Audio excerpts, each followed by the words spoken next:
Thank you! Woo! Tao po! So ito na nga mga kabukalbo. Ito sasabihin ko sa inyo Andito ako ngayon sa Paris Overload ni Diwata. So ayan, nandito na nga ako sa loob mga kabukalbo. Kung napapansin nyo, may pila siya pero hindi ganun kahaba at saglit lang yan, maubos agad yan mga kabukalbo dahil mabilis lang yung serving nila, mabilis na lang dahil organized na sila. And napapansin nyo, maraming mga sasakyan at nakapark na motor dahil may parking space. Ano ba yan? Nauutal ako. So ayan na nga, tapos na nga yung pila, no? Wala na. So dadaan muna ako dito kay Diwata! Ayan o, say! O, tignan niyo yung bukalbo nyo. O. Say! Init! Kita nyo, kahit sobrang init, nasa sunburn na yung ulo.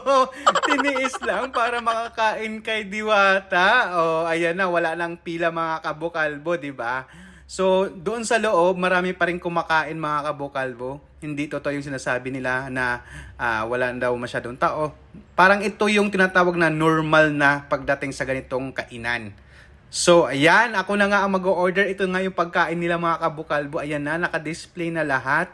Ayan, kaya mas mabilis na yung pag-serve nila sa mga tao ngayon dahil marami nang naka-ready. Basta yun, naka-prepare.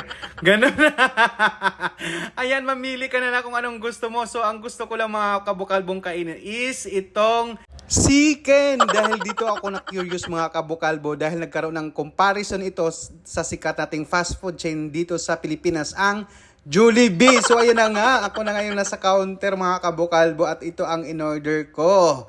Itong malaking chicken. Ayan, naka-ready na nga siya mga kabukalbo. No? Kukunin mo na lang at babayaran mo na. So 120 na po ang order ngayon mga kabukalbo. Dati 100, ngayon 120 na siya. Ayan na. May kasama na siyang soft drinks at itong sabaw na pares. So, tara, let's eat! Ito na yung chicken ni Diwata. Say, ito lang yung kakainin natin. Di kaya yung pares. Hindi ko doon. Yun yung kainin. Laki.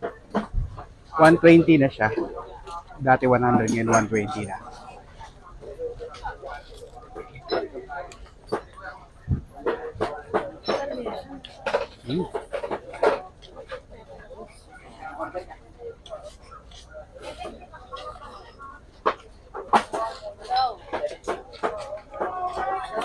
Sarap. Parang Jollibee nga. Juicy siya. Masarap yung manok. Sarap.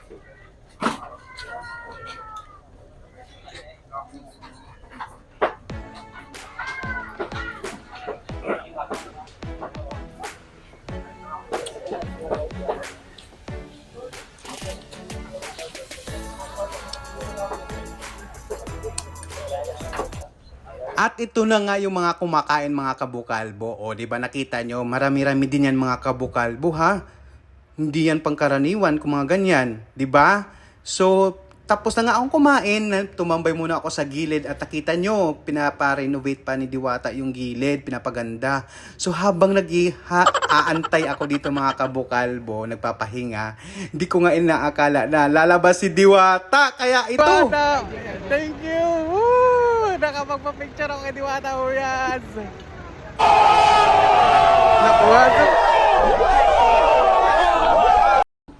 Wow, napakasulit mga kabukalbo. Kahit sobrang init, ang sarap ng chicken ni Diwata. Sobrang sarap.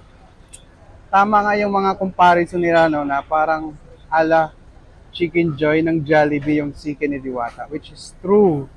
Napakalaki. Maumay ka sa sobrang laki. Sobrang sarap. Juicy siya mga kabukalbo. Sobrang juicy.